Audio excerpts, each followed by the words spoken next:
At street level, Moose Jaw looks like any other city. But unlike most, this place has secrets that lurk deep beneath the surface. Moose Jaw was once a haven for bootleggers and gangsters who fled underground to escape the law. Their hiding places were known as the Tunnels of Little Chicago.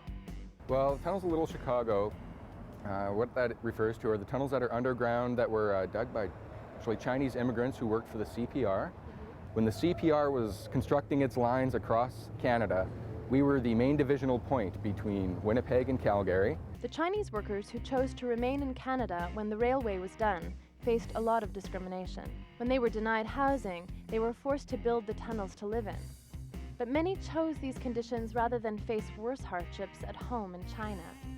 But from 1916 to 1932, the tunnels were also popular with bootleggers and were a central part of rum-running operations in the days of Prohibition. So what kind of business was happening down there? Can you give us a little details? Well, that's something you're just going to have to wait for when we take the tour. Well then, all right, why don't we go? Okay. Great.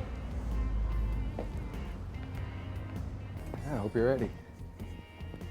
So it's that door? It's this door? Right through here.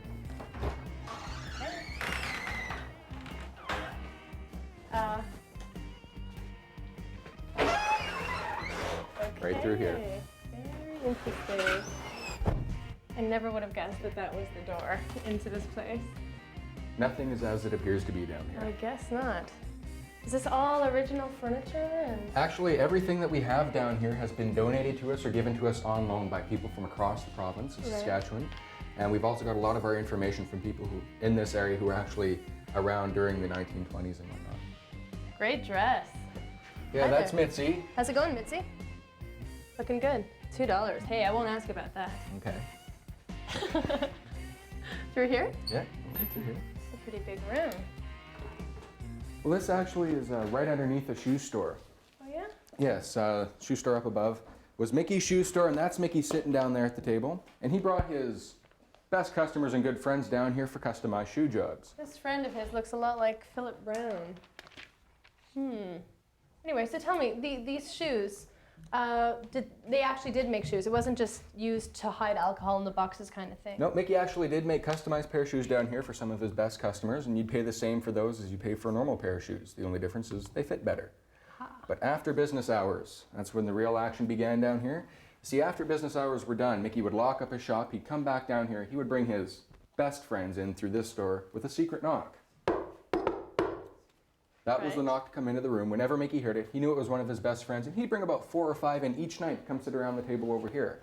And they could sit around that table drinking, smoking, and carousing, doing all sorts of things down here. Right.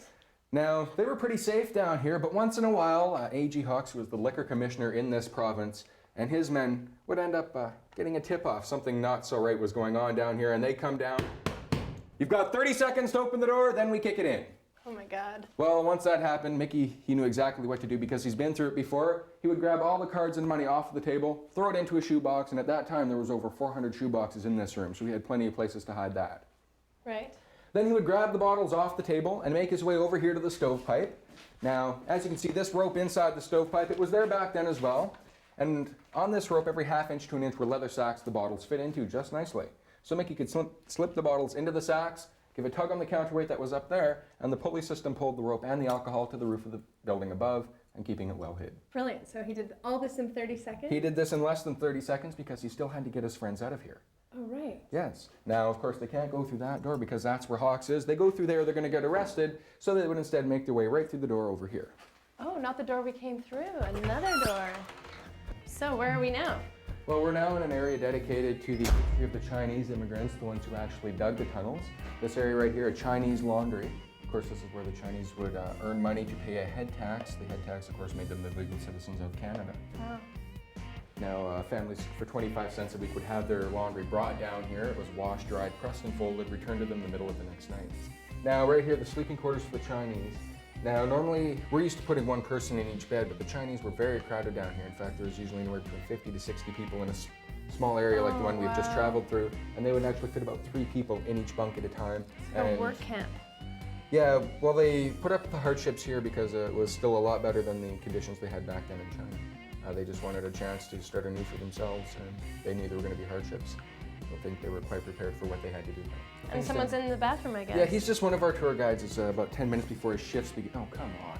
Sorry, little pets. About 10 minutes before his shift begins.